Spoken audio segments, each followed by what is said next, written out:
keberaniannya sehingga alhamdulillah kita sama-sama menjalankan ibadah sholat subuh berjamaah.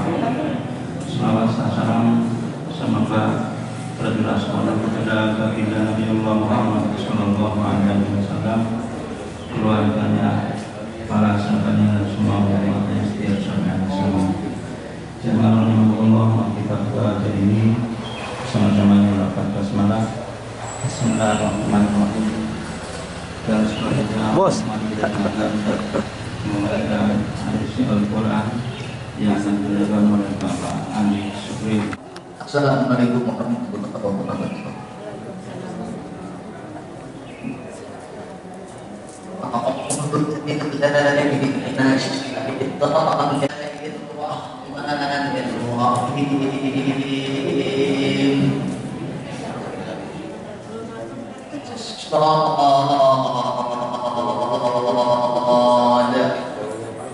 Wal Qur'an dzikr. Assalamualaikum warahmatullahi wabarakatuh. Alhamdulillah, salatu wassalamu ala rasulillah alihi wa sahbihi wa wala. La haula wala quwwata illa billah. Asyhadu an la ilaha illallah wahdahu la syarika lah wa asyhadu anna Muhammadan abduhu wa rasuluhu la nabiyya ba'dahu. Amma ba'du. Ma'asyiral muslimin rahimakumullah. Setiap subuh pekan ke-3 itu ada kajian sirah. Saya lebih suka dan mengusulkan untuk tetap membahas kajian sirah, yaitu yang kita bahas lanjutan dari sirah sejarah Islam di Indonesia. Seingat saya, bulan yang lalu sudah membahas tentang para wali juru dakwah yang menyebarkan Islam baik di Jawa maupun di luar Jawa, bahwa penyebar Islam bukan hanya Wali Songo, banyak penyebar Islam yang lain, sebagaimana di dalam Quran juga disebutkan hanya 25 nabi dan rasul, padahal nabi itu ada sekitar 124.000 orang. Sebahagian diceritakan kisahnya, sebahagian besar tidak, dan rasul itu kurang lebih ada sekitar 300 orang. Ma'asyiral muslimin rahimakumullah. Hari ini kita masuk ke pembahasan tentang zaman kolonialisme, zaman penjajahan dan perlawanan terhadap kolonialisme. Indonesia waktu itu namanya Nusantara. Nama Indonesia itu baru muncul abad 19, kira-kira tahun 1850. Diperkenalkan oleh seorang wartawan Inggris namanya J.R. Logan. Kemudian dipakai oleh ilmuwan Jerman, antropolog Jerman, dan semakin terkenal, yaitu namanya Adolf Sebastian, khusus untuk menyebut bagian wilayah Belanda yang ada di Kepulauan Nusantara. Karena Belanda jajahannya banyak, walaupun negerinya kecil, penduduknya sedikit, jajahannya banyak. Afrika Selatan, Malaysia, Ceylon, kemudian Suriname di Afrika, di Amerika Selatan, jajahannya banyak. Maka untuk membedakan dengan jajahan yang lain, jajahan Belanda yang lain, disebutlah Indonesia. Sebelumnya disebut Akhter India. Akhter itu setelah India, kalau dari Eropa baru Indonesia, maka disebut Akhter India. Masyarakat muslimin rahimahullah. Awal datangnya Eropa ke Nusantara diawali dari penaklukan Konstantinopel 1453. Sebelum 1453 nggak ada orang Eropa di Nusantara. Orang Eropa hanya ngumpet-ngumpet, kalau kata orang Betawi, di sekitar Eropa saja. Nggak ada yang keluar dari Eropa. Setelah Konstantinopel, ibu kota Bizantium atau Romawi Timur dikuasai umat Islam di bawah kepemimpinan Muhammad Al-Fatih. Muhammad Al-Fatih ketika menaklukkan itu umurnya baru 21 tahun. 21 tahun seorang pemuda, karena dipersiapkan oleh orang tuanya, pendiri dari kekhilafahan Turki Utsmani dipersiapkan mulai dari Utsman Ghazi. Makanya bapaknya nenek moyangnya dari Muhammad Al-Fatih itu menasehatkan pada setiap anak-anaknya, engkau boleh bantah aku, bapaknya boleh dibantah oleh anaknya, tapi jangan sekali-kali engkau bantah gurumu, karena guru itu mengantarkan pada masa depan. Sebagaimana Nabi mengatakan, anakmu itu bukan pada zamanmu, didiklah anakmu sesuai dengan zamannya, bukan zamanmu, karena zaman itu akan berubah. Sekarang nih, ada zaman X dengan zaman Z. Ya, zaman dulu kolot dengan milenial. Apa bedanya? Teknologi informasi. Kalau dulu saya mau buat tulisan harus ke perpustakaan, belum tentu ada bukunya di situ. Sekarang mahasiswa disuruh buat makalah, tinggal buka googling, keluar semuanya. Terutama yang ada e-booknya, gampang. Tapi orang dulu bingung dengan teknologi yang ada berkembang sekarang. Maka Muhammad Al-Fatih dididik oleh orang tuanya untuk menghadapi zaman berikutnya. Sehingga ketika dia berumur 21 tahun, itu dia menguasai kurang lebih 9 bahasa Eropa Timur. Dari kecil dia sudah hafal Quran. Cuma sayangnya bahasa Arab itu tidak menjadi bahasa nasional Turki. Turki tidak menjadikan bahasa Arab sebagai bahasa induk, itu aja sayangnya. Sehingga ke sana banyak orang-orang Turki yang tidak menguasai Islam. Dia juga ahli dalam ilmu fisika, kimia, taktik dan strategi perang.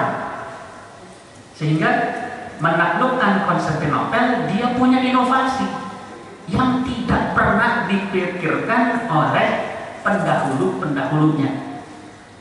Nabi sudah mengatakan, nanti kalian akan menguasai Konstantinia, dan kalian juga akan menguasai Rum. Sahabat bertanya, mana yang lebih dahulu, Konstantinopel atau Roma yang dikuasai? Kata Nabi, Konstantinopel dulu yang dikuasai, baru kemudian Roma. Dari ketika Nabi bersabda, nanti kalian akan menguasai Konstantinopel, saat itu umat Islam sedang dikepung oleh pasukan musyrikin Quraisy gabungan. Nabi membawa basyirah, kabar gembira, nanti akan menguasai Konstantinopel. Ini membangkitkan semangat. Sampai-sampai ada sahabat yang dimakamkan di dekat Konstantinopel, Abu Ayyub Al-Ansari. Tapi baru 800 tahun kemudian, kurang lebih, dikuasai. 1453. Sedangkan Nabi bersabda itu sekitar tahun 600-an Masehi. 800-an tahun lebih baru dikuasai. Nah, tinggal kita nunggu nih. Yang kedua, kapan ditaklukkannya Roma? Itu pasti ditaklukkan, karena Nabi tidak mungkin dusta. Satu sudah terbukti, tinggal satunya lagi. Roma, Italia akan ditaklukkan oleh umat Islam. Ma'asyiral muslimin rahimakumullah, ketika Konstantinopel dikuasai oleh Turki Utsmani 1453, orang Eropa kesulitan membeli rempah-rempah karena harganya mahal. Harganya naik. Sedangkan rempah-rempah dibutuhkan khususnya di musim dingin. Di samping mereka minum rum itu arak yang dibuat dari anggur, difermentasi jadi arak, namanya rum.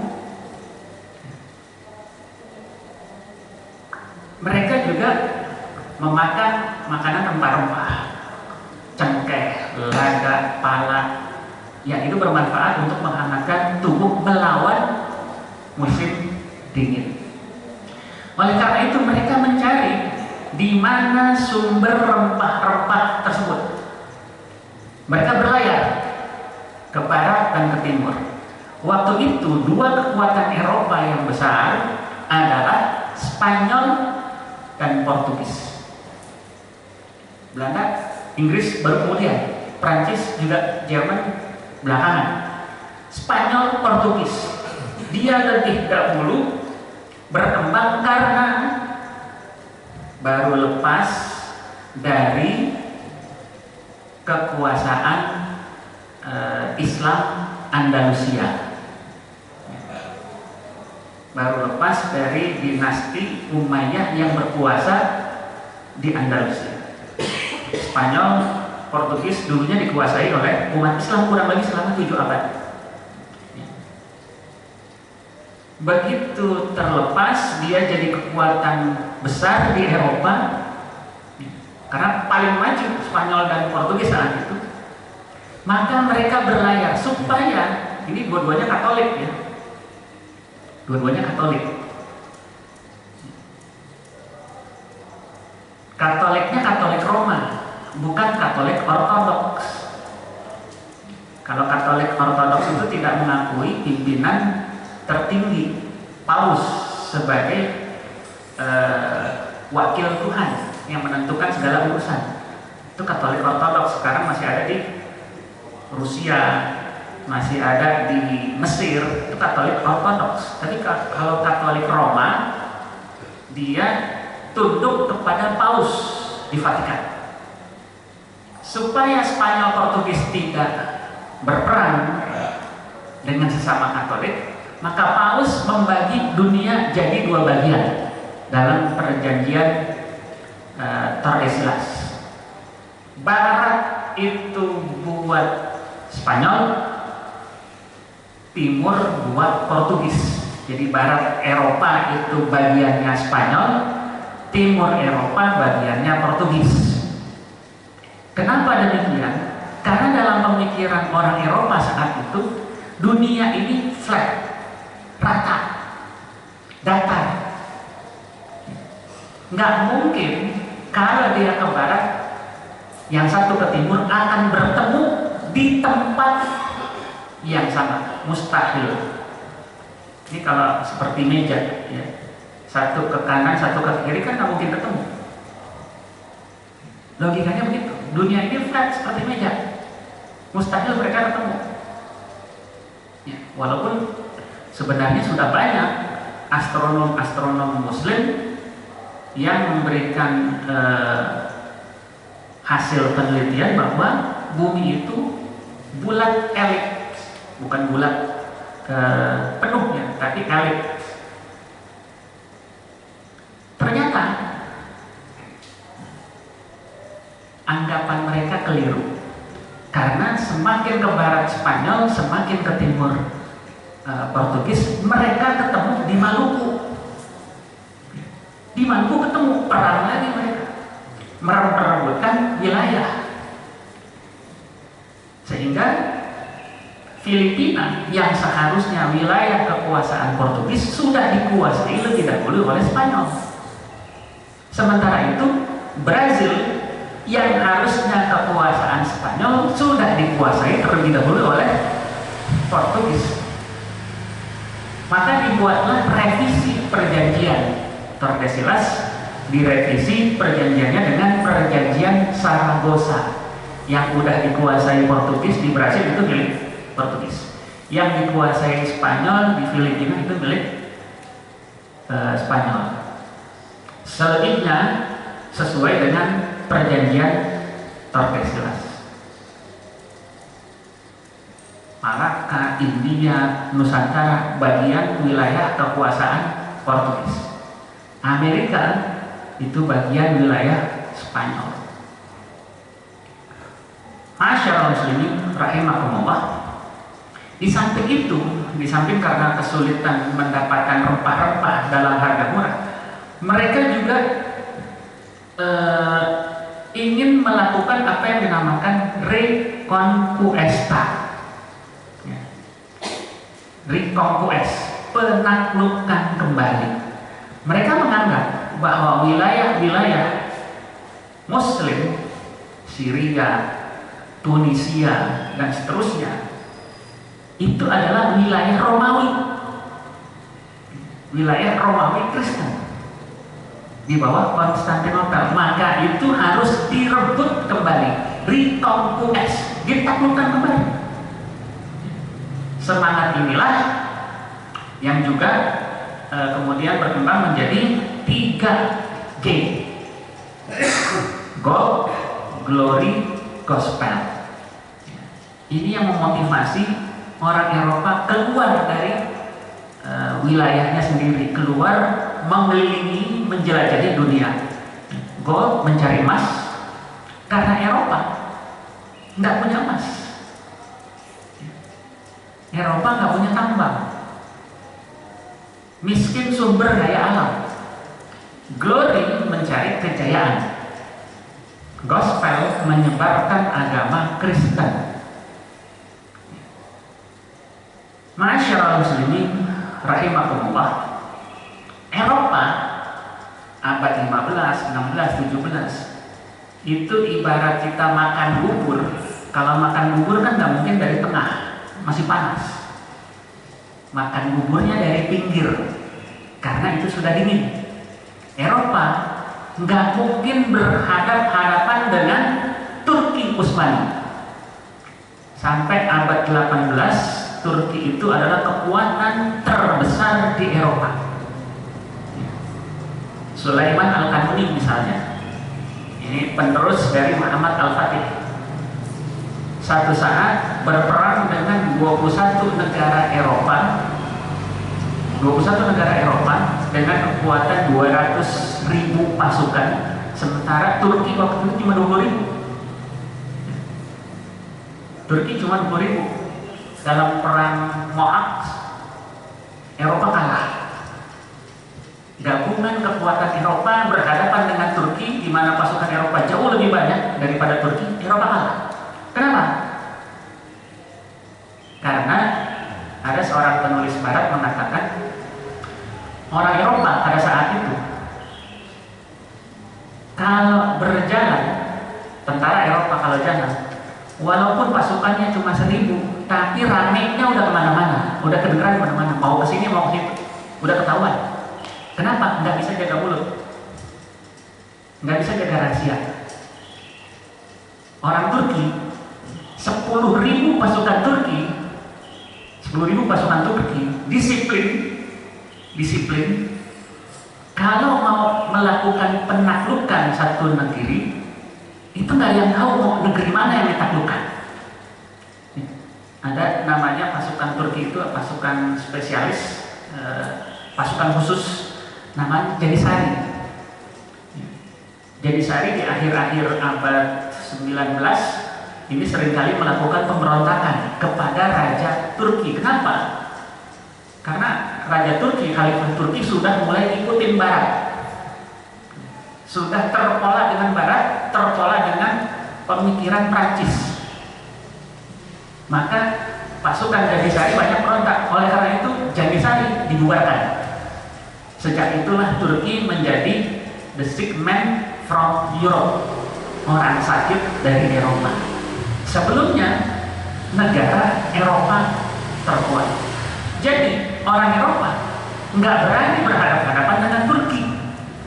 Maka Indonesia menguasai wilayah-wilayah yang jauh dari kekuasaan Turki.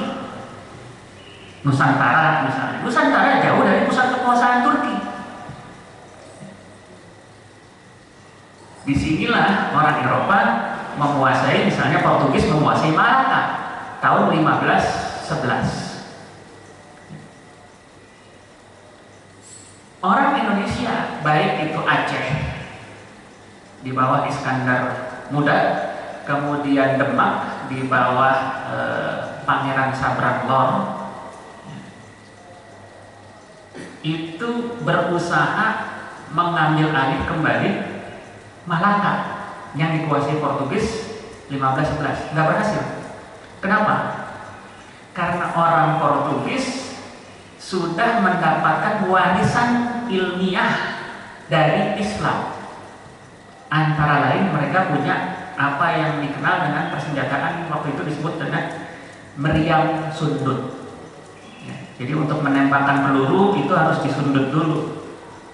Sekarang kemudian berkembang menjadi howitzer. Orang Indonesia baik Aceh maupun Jawa belum punya meriam.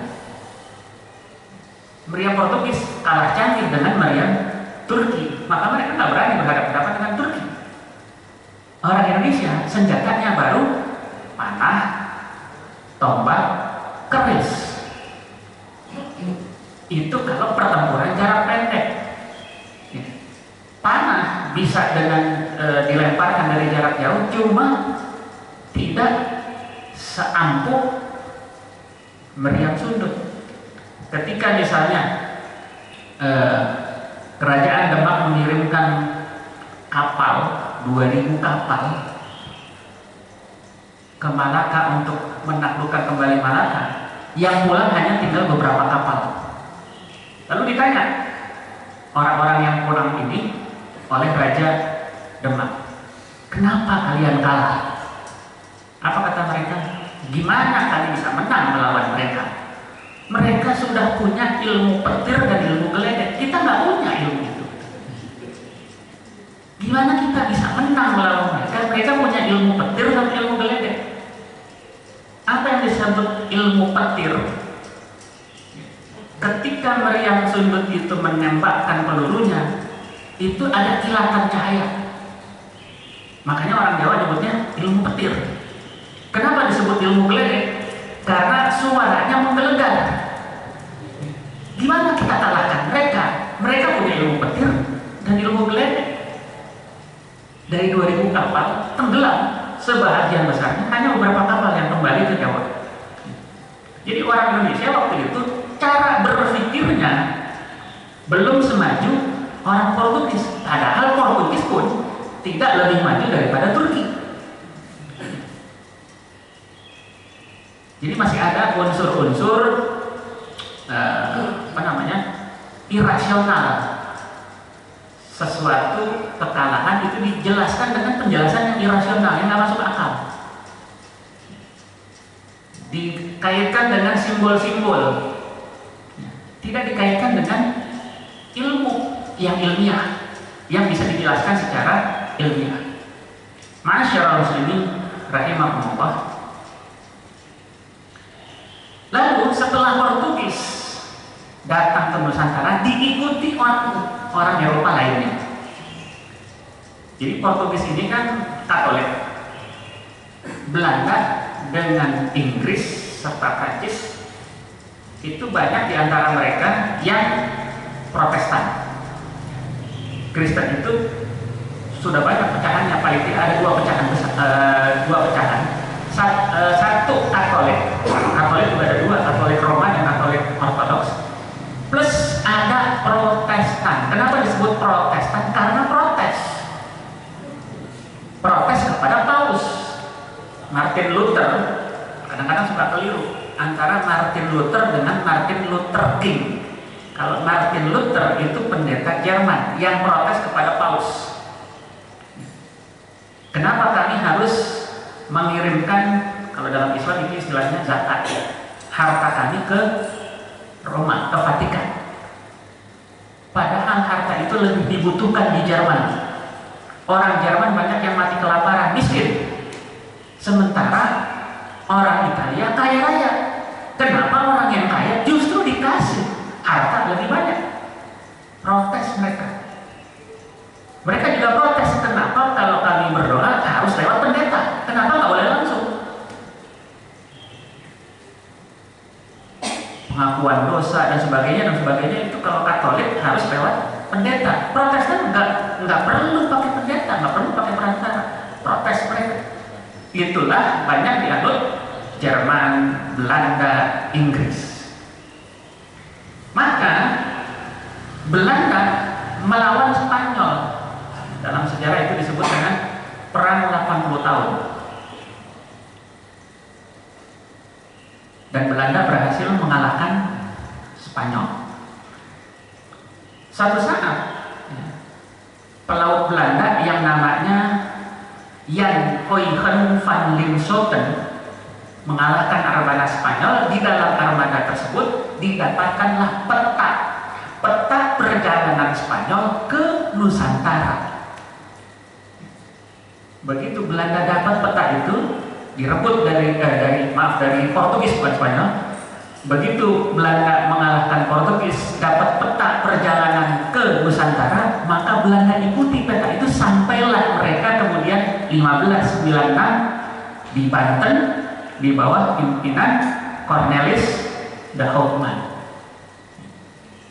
De Houtman itu berutang budi pada pendahulunya Jan Huygen van Linschoten. Karena dapat peta, petanya yang buat siapa? Peta orang Portugis yang buat siapa? Itu yang buat adalah ahli geografi Muslim. Orang Spanyol nyampe ke Amerika itu juga bawa mualim itu petunjuk jalan. Orang Islam. Karena waktu itu yang ngerti tentang astrolabe itu alat untuk menentukan satu posisi di tengah laut. Jadi sayangnya ini nggak bisa dikaitkan dengan LCD. Jadi astrolabe itu alat untuk melihat bintang di langit dan menentukan posisi dia yang ada di bumi. Yang banyak menguasai itu orang-orang Islam. Maka orang Portugis, orang Spanyol itu bawa orang-orang Islam untuk menjadi petunjuk jalan. Karena kalau di tengah laut, petunjuknya pada saat itu belum ada kompas, hanya ada bintang. Maka bintang-bintang tertentu itu menunjukkan posisi-posisi tertentu dilihat dari derajat tertentu. Ada hitung-hitungannya. Masyaallah muslimin rahimakumullah. Belanda ini kan kata Soekarno menguasai Indonesia 3,5 abad. Ya. Soekarno sebenarnya itu ngutip salah satu gubernur jenderal Hindia Belanda, kalau saya tidak salah namanya De Jonge. De Jonge gubernur yang paling keras. De Jonge ini mengatakan kita sudah menguasai Indonesia 300 tahun 1900-an dia ngomong begitu. Kita sudah menguasai Indonesia 300 tahun dan kita akan kuasai lagi selama 300 tahun kemudian. Makanya Soekarno ngutip tanpa mengecek terlebih dahulu benar atau tidaknya. Indonesia sudah dijajah 3,5 abad oleh Belanda. Maka apakah kalian mau dijajah 3 abad lagi? Itu ditulis dalam pledoinya, pembelaannya ketika dia diadili ya, oleh pemerintah Hindia Belanda, kemudian dia dipenjara selama 2 tahun. Tapi yang namanya Soekarno, penderitaannya tidak seberat Muhammad Hatta. Soekarno nggak dianggap terlalu berbahaya oleh Belanda, juga oleh Jepang nggak dianggap terlalu berbahaya. Kenapa? Omongnya lebih besar daripada tindakannya. Omongannya Soekarno lebih besar daripada tindakannya. Soekarno oleh Belanda disebut provokatif. Begitu provokator, begitu ditangkap pengikutnya dan yang berani melawan Nabi. Hatta walaupun nggak banyak ngomong, Soekarno orator. Hatta itu kalau ngomong orang ngantuk. Kalau Hatta ngomong orang ngantuk. Tapi ilmunya Hatta itu dalam hal administrasi lebih bagus daripada Soekarno. Makanya ada tulisan Soekarno itu solidarity maker, sementara Hatta itu administrator, untuk mengatur administrasi. Hatta lebih ditakuti oleh Belanda dan Jepang, maka Hatta dibuang ke Digul. Soekarno nggak pernah merasakan Digul. Digul di mana?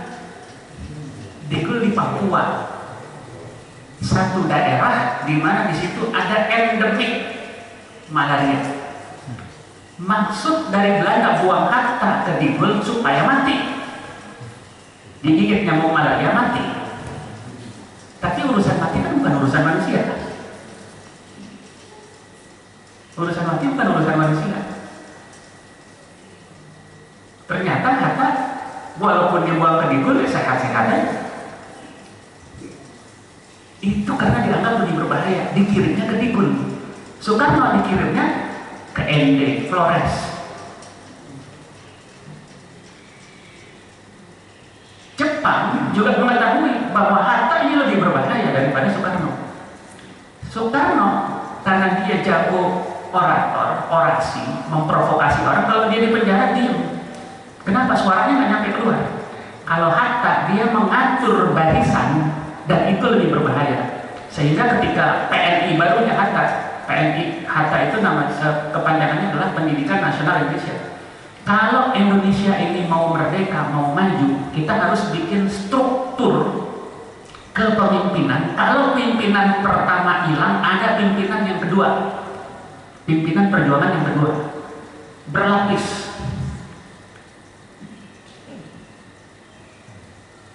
Kalau gerakan terbuka diberangus oleh Hindia Belanda, lakukan gerakan bawah tanah. Soekarno ketika gerakan terbuka diberangus Belanda, selesai gerakannya, PNI membubarkan diri. Hatta ditangkap, tapi gerakan bawah tanahnya masih jalan. Salah satunya adalah Sultan Syahrir. Sultan Syahrir lah orang yang mengetahui bahwa Jepang telah menyerah kalah. Kenapa? Karena dia berhasil menyelundupkan radio yang tidak disetting oleh Jepang. Jadi dia bisa mendengarkan selain NHK Jepang, dia bisa mendengarkan IBC Australia, BBC Inggris, Voice of America, dan seterusnya. Dari situ dia tahu Jepang udah nyerah kalah. Soekarno belum tahu. Soekarno belum tahu. Ketika dikasih tahu, Soekarno nggak percaya sama Sultan Syahrir. Dari mana kamu tahu? Saya dengar dari radio. Loh, kamu bisa punya radio bagaimana? Nyelundup. Gerakan bawah tanah. Masyaallah muslimin rahimahumullah. Jadi sebenarnya bahwa Indonesia dijajah 350 tahun itu lebih dekat kepada mitos. Karena nggak semua wilayah Indonesia itu dijajah oleh Belanda selama ini. Aceh saja baru berperang dengan Belanda 1873. Dan 1873 itu Aceh belum dikalahkan. Baru pemerintah Belanda itu menguasai Aceh secara penuh, walaupun itu juga masih ada gangguan gerilya, 1912. Jadi orang Aceh kalau dibilang Indonesia dijajah 30 tahun nggak mau dia. Kenapa? Baru 1912 sampai 1942 itu baru 30 tahun dijajah. Orang Aceh kalau dibilang dijajah 3,5 abad merasa terhina. Kenapa? Enggak selama itu Aceh dijajah. Kemudian juga bukan hanya Belanda yang jajah Indonesia, Jepang juga jajah Indonesia 3,5 tahun. Inggris juga pernah jajah Indonesia 5 tahun, 1811, 1816. Perancis juga pernah jajah Indonesia, walaupun secara tidak langsung. Ketika Belanda dikuasai Perancis, Maka orang Prancis menempatkan orang untuk menguasai Belanda. Pada saat itulah ketika Belanda dikuasai Prancis, mengirim Daendels ke Indonesia. Daendels itu perwakilan Prancis untuk di Indonesia untuk Prancis. Masyaallah muslimin rahimahumullah. Ya. Lalu bagaimana Belanda, negeri kecil, negerinya kecil, setengahnya di bawah laut, setengahnya di bawah laut, tapi dia berhasil menghalangi laut supaya airnya tidak masuk. Itu buat dam. Setengah negerinya di bawah laut. Negerinya kecil, penduduknya juga sedikit, terbatas sumber daya alamnya. Tapi kenapa dia bisa maju? Karena dia punya, dalam tanda petik, kemampuan untuk memanage konflik. Kemampuan manajemen konflik. Ketika terjadi perang di Ponorogo 1825, itu perang yang terjadi kemudian. Sebelumnya ada perang yang dihadapi oleh Belanda, yaitu perang Padri. Perang Padri itu terjadi mulai 1823, jauh lebih dahulu. Sementara di Ponorogo 1825. Masalahnya di Ponorogo dengan orang-orang Jawa dengan orang-orang Sumatera waktu itu ya nafsi-nafsi, nggak ada kerjasamanya. Di Ponorogo perang sendirian untuk membebaskan Jawa dari Belanda, Padri perang sendirian untuk menerapkan syariat Islam di Sumatera Barat, nafsi-nafsi. Maka Belanda membuat plakat panjang, perjanjian panjang, Lange Verklaring, dengan orang-orang Padri. Panjang itu rumusannya, intinya apa? Gencatan senjata. Gencatan senjata disepakati orang-orang Padri tanpa mengetahui ini ada apa di balik plakat panjang. Nggak ngerti mereka. Sama kalau orang mau pinjam uang ke bank kan disodorin perjanjian, kan tanda tangan yang tadi baca. Tahu-tahu kena pasal, dan itu nggak dibaca sama dia. Sama orang Padri juga nggak dibaca. Saya nggak tahu apa karena mereka nggak bisa bahasa Belanda, kan mestinya diterjemahkan atau salah terjemahan. Tanda tangan, sepakat gencatan senjata. Sebenarnya Belanda gencatan senjata dengan Padri supaya lebih fokus hadapi di Ponorogo. Kenapa? Di Ponorogo dengan markas Belanda di Batavia dekat. Hampir semua Jawa sudah dikuasai di Ponorogo. Belanda sudah rugi 5 juta gulden. Uang Belanda waktu itu sebelum diganti euro. Kas kosong. Kas sudah kosong. Maka fokus Belanda menghadapi dulu ini di Ponorogo. Itu ditunda dulu. Dengan apa? Gencatan senjata. Setelah di Ponorogo sudah bisa dikalahkan dengan tipu daya. Padahal Nabi sudah mengatakan al-harb khid'atun. Perang itu tipu daya. Di Ponorogo sebenarnya juga curiga, kok perjanjian nggak boleh bawa senjata, nggak boleh bawa pengawal, ya, perundingan kok begitu. Nah, akhirnya begitu perundingan dimasukin, tapi Ponorogo dibuang ke Makassar. Begitu pimpinannya ditangkap dan dibuang, pengikutnya ibarat ayam kehilangan induk. Dimanfaatkanlah pengikut di Ponorogo, dibawa ke Sumatera Barat sebagai bala bantuan untuk memerangi orang Padri. Ada yang bawa logistik, ada yang bawa amunisi, termasuk senjata Kalibasa.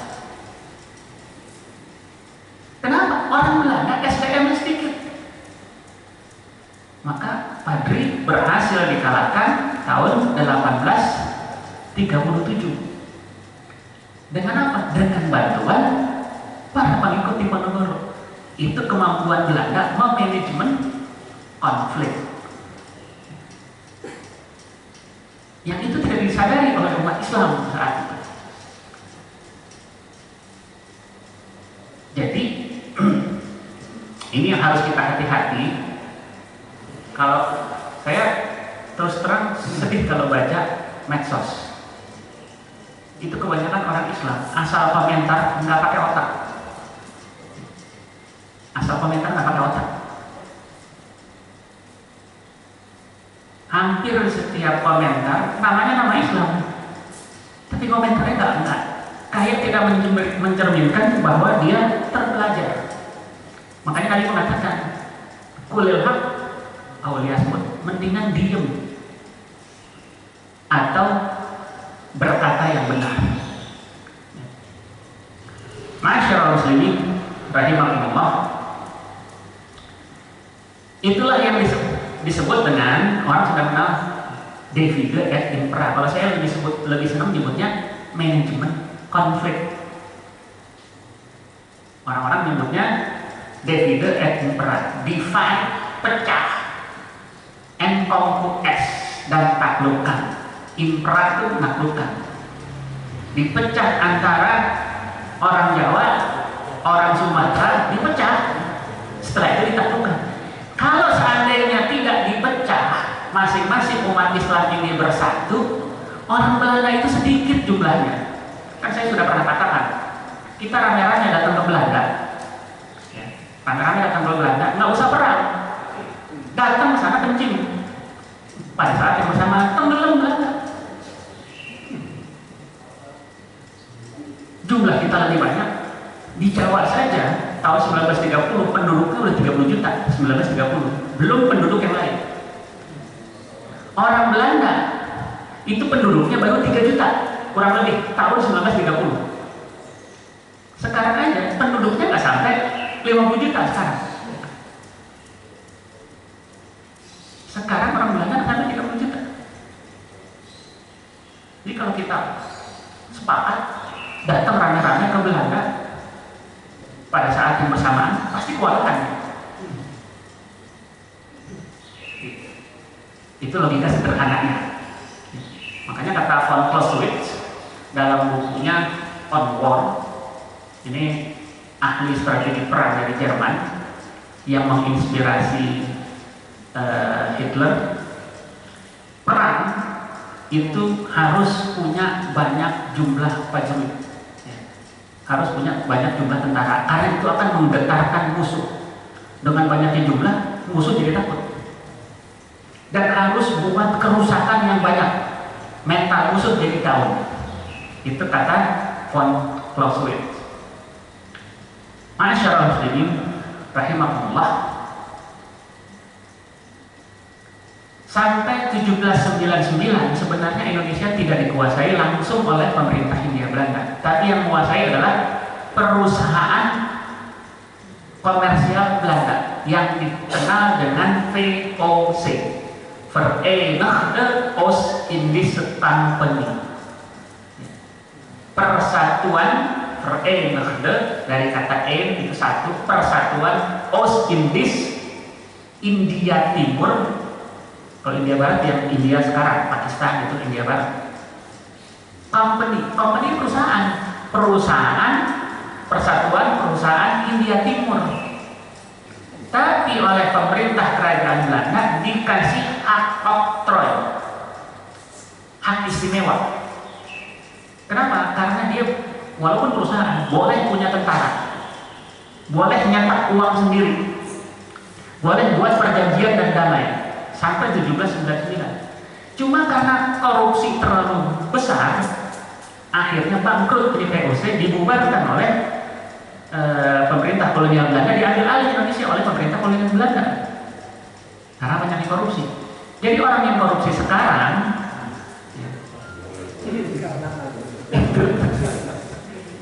mencontoh perilaku dari VOC, dari company itu yang korupsi. Kalau Betawi kan nyebutnya kumpeni, tampeni. Masyaallah muslimin rahimahullah. Apa contoh divide et impera manajemen konflik Belanda? Tadi satu antara Sumatera Barat dan Jawa. Di Banten juga begitu. Ketika Banten itu dipimpin oleh Sultan Ageng Tirtayasa, Banten dipimpin oleh Sultan Ageng Tirtayasa. Pada saat yang bersamaan, anaknya Sultan Haji itu pengen jadi raja. Bapaknya masih hidup, kan kerajaan kan turun temurun. Bapaknya masih hidup, udah pengen gantiin bapaknya jadi raja. Ini diketahui oleh Belanda, dimanfaatkan oleh Belanda, diprovokasi Sultan Haji untuk melawan bapaknya Sultan Ageng Tirtayasa. Jadi Belanda tidak hanya berhadapan dengan Sultan Ageng, tetapi Sultan Ageng juga berhadapan dengan anaknya yang membantu Belanda. Akhirnya Sultan Ageng Tirtayasa waktu itu dibantu oleh Syekh Yusuf kalah karena di dalam ada konflik. Umat Islam nggak belajar dari Uhud. Kenapa kekalahan Uhud? Kita sudah bahas.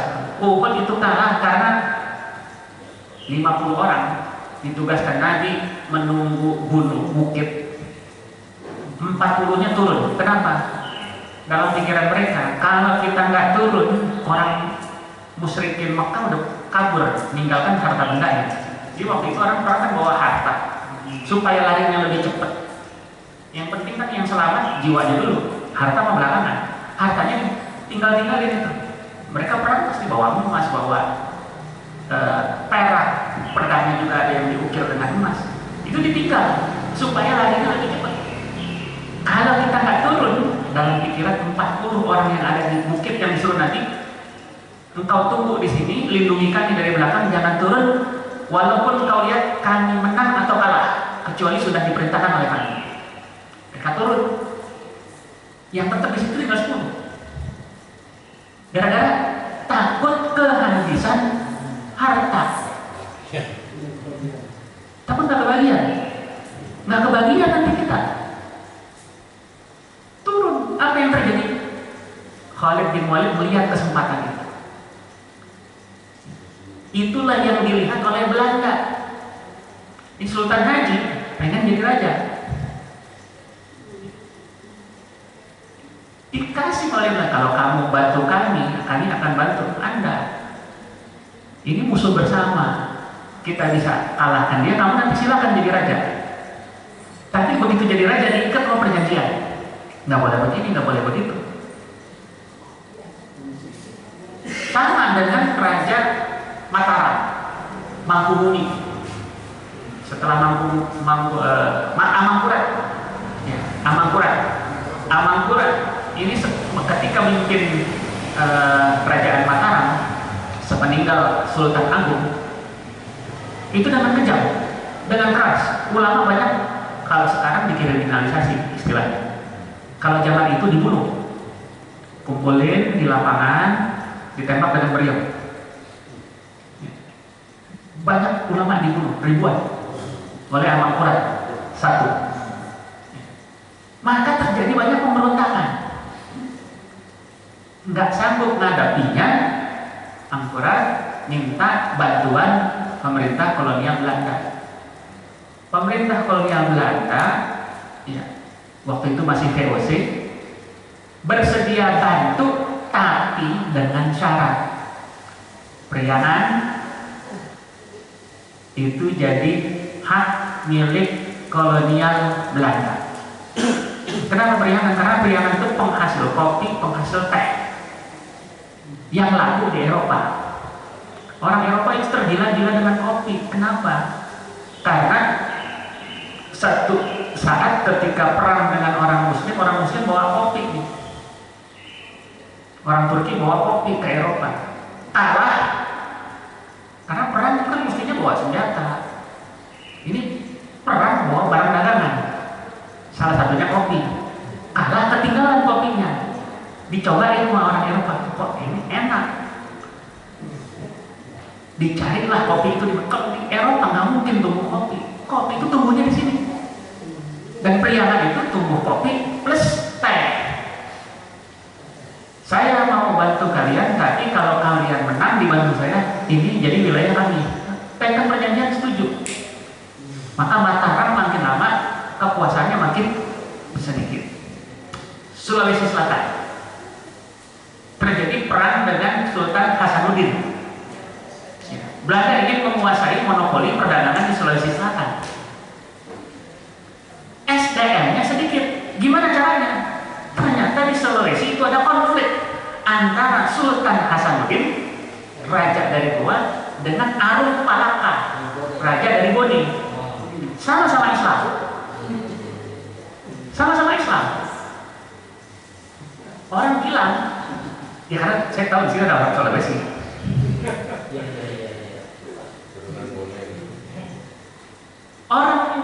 Orang menganggap Arif Palaka ini pengkhianat. Kenapa mau-maunya dia bantu Belanda? Tapi orang nggak sampai mikir bahwa Sultan Hasanuddin juga menaklukkan Boni. Itu kelewatan juga. Loh kok sampai hati Raja Boni diperbudak untuk gali parit. Sehingga dia memberontak. Nggak bisa begitu.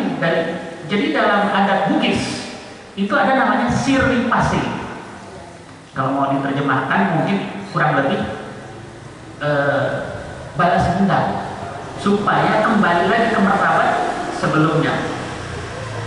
Sehingga dia kabur itu dari perbudakan Sultan Hasanuddin ke Batavia, minta bantuan Batavia. Begitu dapat bantuan Batavia, maka Sultan Hasanuddin bisa dikalahkan. Sesama Islam aja awalnya memang konflik, dimanfaatkan oleh musuh. Umat Islam padahal diingatkan banyak ayat Quran, wa'tasimu bihablillahi jami'ah wa la tafarraqu.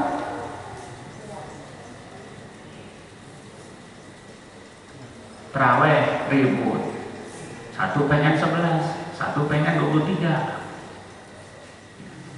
Kalau dia paham terawih itu kan sunnah, ngapain ngurusin yang sunnah diributin, yang wajib aja belum. Jadi salah kaprah, yang sunnah diutamakan, yang wajib di nomor 2 kan, salah kaprah. Ini yang harus diubah dalam mindset orang-orang Islam. Seharusnya kita bersepakat kepada yang usul, yang pokok, yang prinsip. Urusan furuk toleransi. Makanya dalam surat Al-Fat ayat terakhir, Muhammadur Rasulullah. Muhammad itu Rasulullah. Walladzina ma'ahu, dan siapa yang menyertainya, yang mengikutinya, asyidda'u 'alal kuffar. Prinsip tegas terhadap segala bentuk kekafiran. Apa itu bentuk kekafiran? Mengubah hukum misalnya yang haram jadi halal. Apa itu misalnya? Miras. Miras kan haram.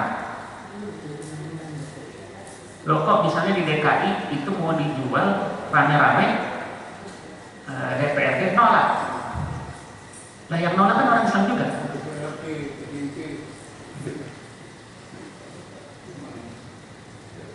Masyaallah muslimin rahimahumullah. Kalau urusan-urusan yang furu kita toleransi. Asyidda'u 'alal kufar ruhama bainahum. Berkasih sayang sesama umat Islam. Ini kebalik kita, berkasih sayang dengan orang kafir dan dengan tangan, justru dengan orang Islam saling sikut-sikutan. Kebalik.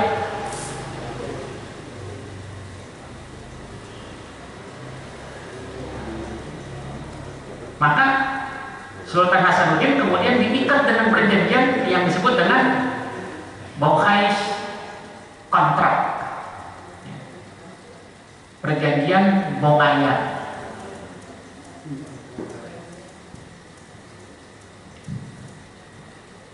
Udah jam 6 lewat, masih sampai di sini. Belum ngomong ininya, baru pendahuluan.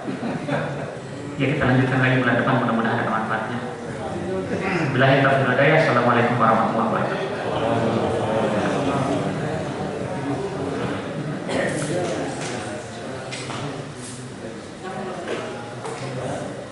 Para jemaah yang ingin bertanya beralih, silakan. Satu.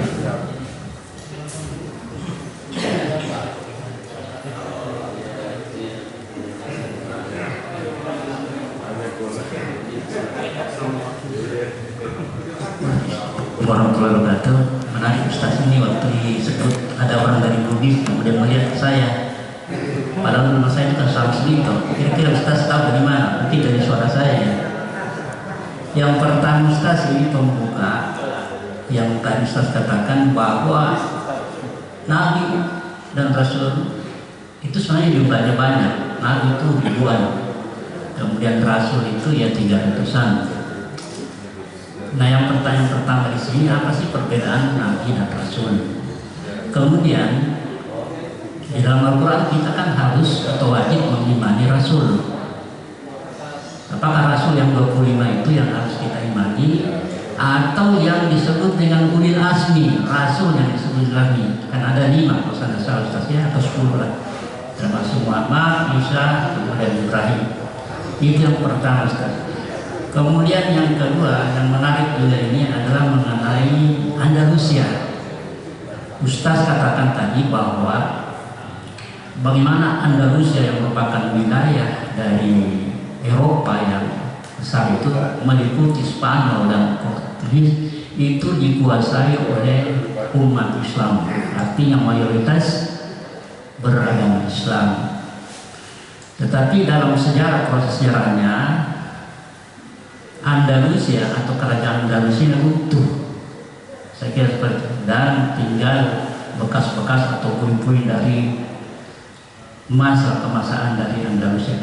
Nah, pertanyaan yang muncul Ustaz, kenapa bisa kerajaan yang begitu besar, umat yang begitu besar itu bisa runtuh? Kesalahan apa yang dilakukan umat itu? Kemudian kaitannya dengan negeri kita Indonesia, ini juga jumlahnya banyak Ustaz ini. Ya 80, dulunya 90%, sekarang turun terus. Apakah negeri kita yang kita cintai ini yang mayoritas Islam itu juga nanti akan seperti Andalusia? Karena kelihatan sekarang kita sini kita mayoritas tetapi minoritas dalam segala hal. Kita contoh ya, tadi Ustaz sudah katakan bahwa bagaimana ini menjadi problem ini, the peer and inferior itu dilakukan ya, antara umat kan nggak ada yang bersatu, saling ya, masing-masing. Ya. Kemudian ya kita juga partai-partai kita kan nggak ada yang bersatu.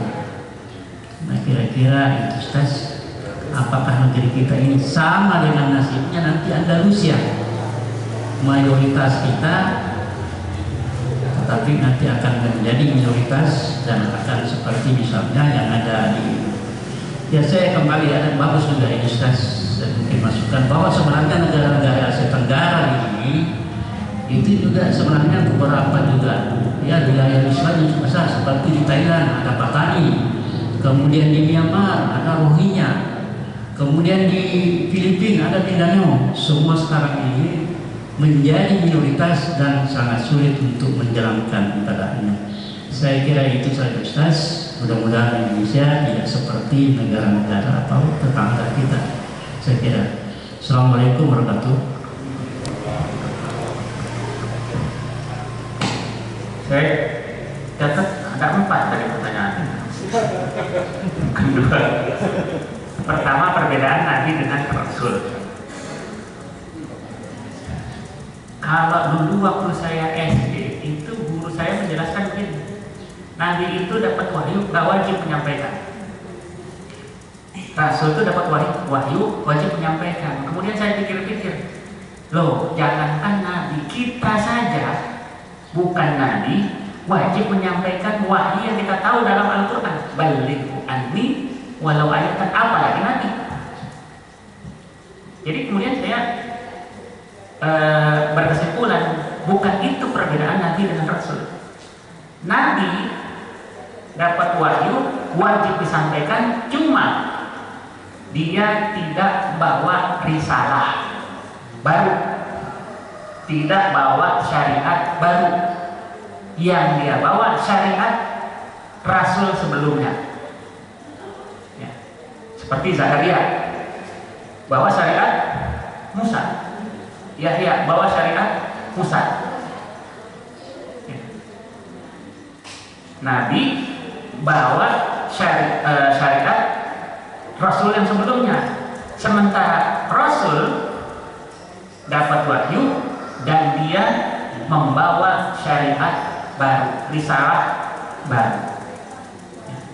Bisa menghapus syariat yang sebelumnya, menghapus, mengganti, dan seterusnya. Itu perbedaan Nabi dengan Rasul.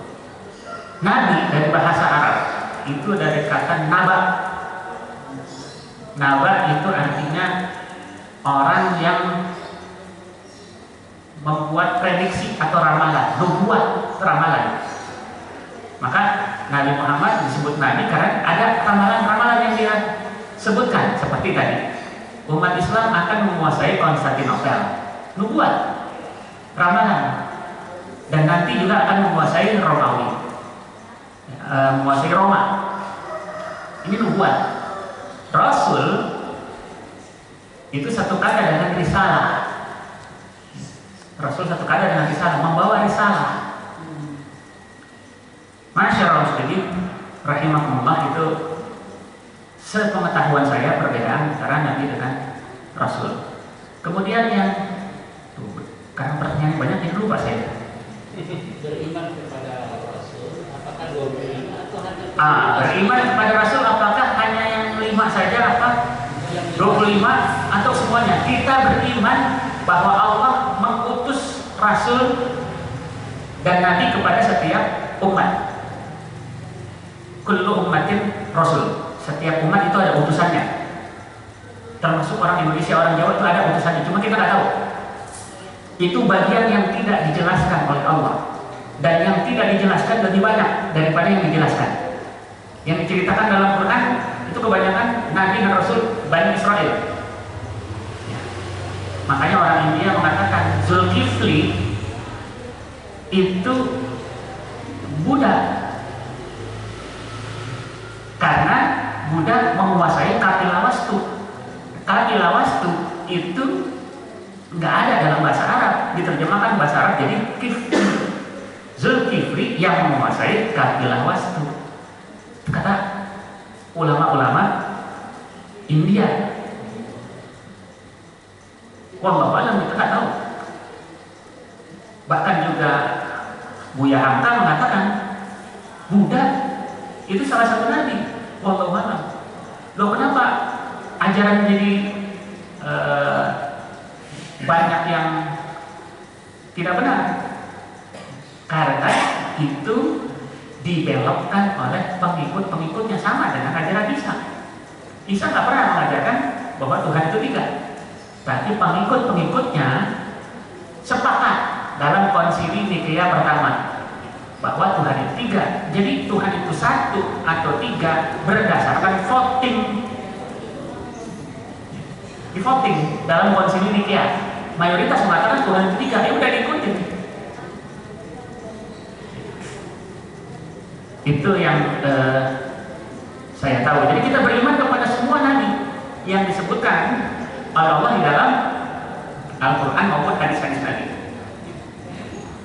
Bahwa di Quran misalnya surat Al-Baqarah disebutkan ada Bani Israel datang ke seorang nabi. Nabinya nggak disebut namanya, tapi Mufasir mengatakan nabi itu adalah Nabi Daniel.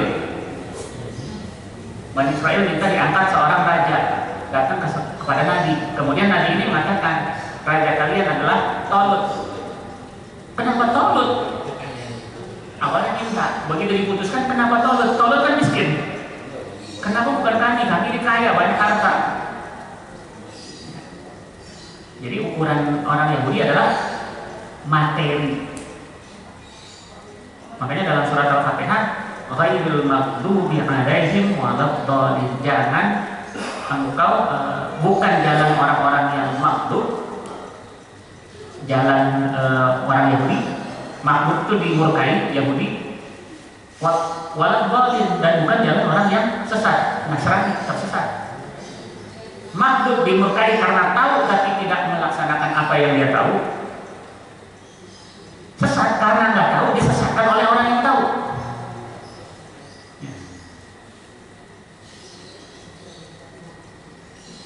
Kemudian pertanyaan ketiga,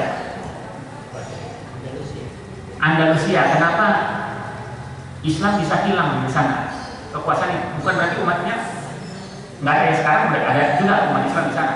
Tapi dia di sini dikasih 3 pilihan umat Islam saat itu. Jadi Kristen, keluar dari Andalusia, atau dibunuh. Dikasih 3 pilihan. Ya nggak keluar jadi Kristen. Ya. Banyak yang keluar pada lari ke Maroko, atau masih mempertahankan Islamnya dan nggak mau keluar, dibunuh. Kenapa begitu? Kenapa bisa kalah? Kenapa Islam bisa habis di sana? Apakah masih mungkin itu terjadi di Indonesia? Mungkin. Apabila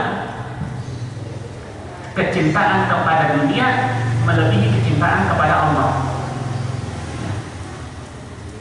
Hubbud dunya wa qara'iyatul maut. Kata Nabi, nanti kalian umat Islam itu akan dikerumutin oleh musuh-musuh kalian, sebagaimana orang lapar mengerubuti hidangan. Awalnya ketika umat Islam datang, begitu dengar pasukan Islam datang, musuh itu udah kabur duluan, karena Allah masukkan ketakutan pada hati musuh-musuh kalian. Baru dengar suara yang udah kabur. Tapi sekarang musuh kalian udah takut lagi sama kalian, karena Allah udah cabut ketakutan pada musuh-musuh kalian. Kenapa? Karena sudah masuk dalam hati kalian hubbud dunya wa qara'iyatul maut. Cinta dunia dan takut dengan kematian. Cinta dunia dan takut mati. Padahal Khalid bin Walid mengajarkan, Khalid bin Walid ini panglima perang Islam yang nggak pernah kalah kalau dia pimpin perang. Itu seluruh tubuhnya pasti ada bekas luka, entah tombak, panah, pedang, seluruh tubuhnya, tapi nggak mati di medan perang. Maka Khalid bin Walid sedih, nggak syahid di medan perang. Inilah pelajaran bagi kalian yang takut mati, kata Khalid bin Walid. Kalau kalian mati, itu sudah ditentukan oleh Allah. Khalid bin Walid menyesalkan kematian sebagaimana kematian onta. Nah, matinya di tempat tidur karena sakit, bukan di medan perang. Kematian Allah yang tentukan. Ada orang nggak mau ikut perang, kena mati juga dia. Kenapa? Lagi enak-enak tidur atau kabur, justru bomnya nyasar ke sana.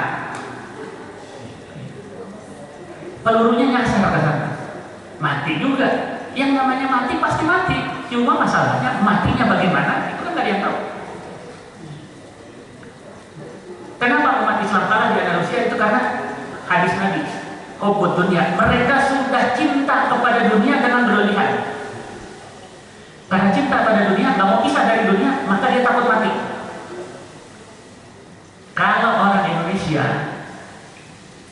masih ada dalam hatinya hubbud dunya wa qara'iyatul maut, bukan tidak mungkin suatu saat umat Islam habis dari Indonesia. Bukan satu hal yang mungkin. Allah jaga Islam itu tetap ada. Allah jaga Islam itu tetap ada sampai nanti saatnya Allah angkat semua ruh orang Islam. Tapi Allah nggak jamin bahwa Islam abadi di Indonesia, abadi 1460. Nggak ada jaminan. Tidak ada jaminan. Tapi selama kita itu mencintai Allah, Rasulnya dan jihad dalam segala hal, bukan jihad itu kan gak cuma perang. Kalau perang itu kita kotal, membunuh atau terbunuh. Itu baru khusus bahasa untuk perang. Tapi kalau jihad, di dalamnya ada perang, ada kesungguhan belajar, ada kesungguhan beramal, jihad. Masyarakat muslimin rahimakumullah, orang Islam ini kita mungkin bisa ambil pelajaran dari perkembangan Amerika. Kenapa Amerika yang dulunya nggak ada apa-apanya? Amerika kan dulu nggak ada apa-apanya. Baru merdeka 1776. 1776 itu masih tunduk sama Turki, masih bayar jizyah pada Turki supaya Turki nggak masuk ke Amerika. Turki masih ditakuti pada saat itu, abad 18. Amerika sama Inggris juga nggak dianggap sebelah mata. Kenapa? Mustahil Amerika bisa mimpin dunia. Nah, Inggris anggap begitu. Tapi kata Max Weber dalam bukunya yang berjudul The Rise of Capitalism and the Protestant Ethic, bangkitnya kapitalisme dan etika Protestan, itu mungkin bisa jadi pelajaran buat kita bahwa dalam etika Protestan paling tidak ada 3 hal. Yang pertama, orang Protestan itu harus jujur, walaupun sekarang orang Amerika banyak tukang tipu. Buktinya banyak film itu judulnya Hustler. Hustler itu penipu. Enron, kasus Enron itu kan penipuan. Makanya Amerika mengalami beberapa kali resesi. Etika Protestan itu muncul di Amerika dari abad 18 sampai 19, yang itu menyebabkan kemajuan ekonomi Amerika. Pertama, jujur, karena kalau orang jujur itu pasti dapat credo, kepercayaan. Kalau dapat kepercayaan, maka harta orang itu akan dipercayakan kepada dia. Nabi disebut Al-Amin, orang yang dipercaya. Walaupun Nabi membawa risalah baru dan orang benci pada itu, tapi sampai Nabi mau hijrah itu masih dititipin barang sama orang Quraisy. Dapat kepercayaan. Ini barang saya kalau titip, saya mau keluar kota. Yang kedua, kerja keras. Dalam Islam kerja keras namanya jihad. Sungguh-sungguh jihad. Yang ketiga, hemat. Kalau 3 ini ada, Indonesia kan 75 tahun udah merdeka. Banyakan yang miskinnya atau yang sudah kaya di Indonesia? Banyakan orang miskinnya apa orang kaya? Banyakan yang miskin, dan yang miskin itu banyakan orang jujur. Islam mengajarkan sidik, jujur bukan kan?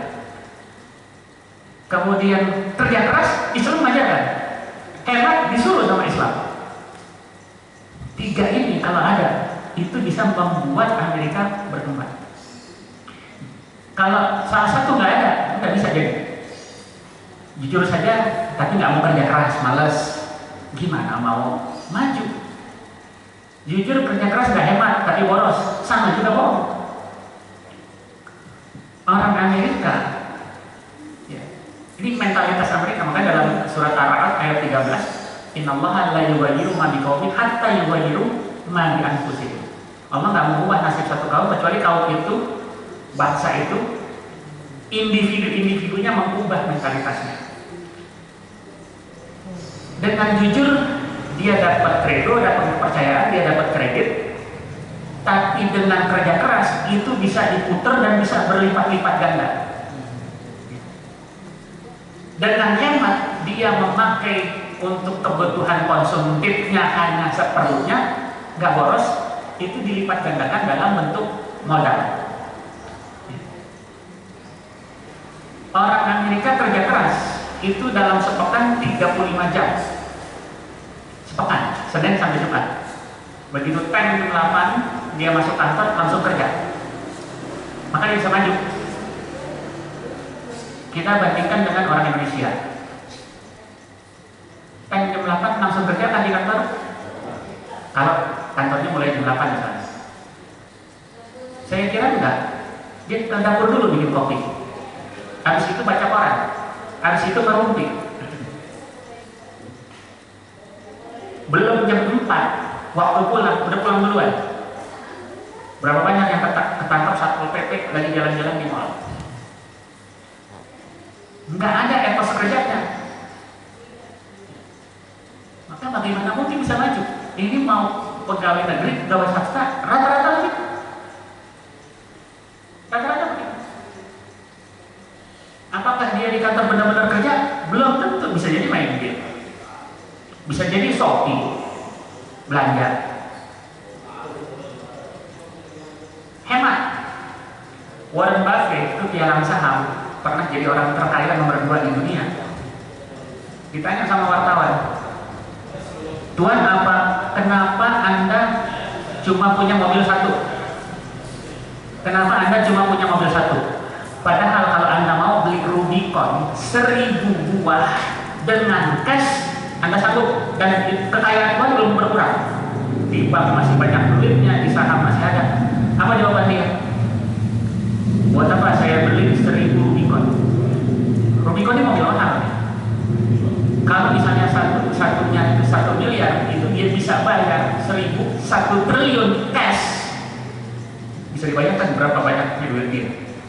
Cash, Anda sanggup? Jawabannya apa? Buat apa saya beli segitu banyak mobil? Toh yang saya pakai cuma 1. Loh, yang selebihnya yang pakai siapa? Sopir. Kan dia, setiap mobil itu kan ada sopirnya. Yang pakai sopirnya, yang beli dia, yang bayar pajak dia, biaya pemeliharaan dia. Yang untung siapa? Bukan saya. Daripada saya buat itu dan itu pemborosan, mendingan saya putar uang saya di pasar saham. Coba orang Indonesia nggak sanggup beli mobil cash, ya kan? Rata-rata kan beli mobil kredit. Rata-rata beli mobil kredit. Udah beli mobil kredit, jalannya petantang-petenteng, salah nabrak orang, keluarin pistol.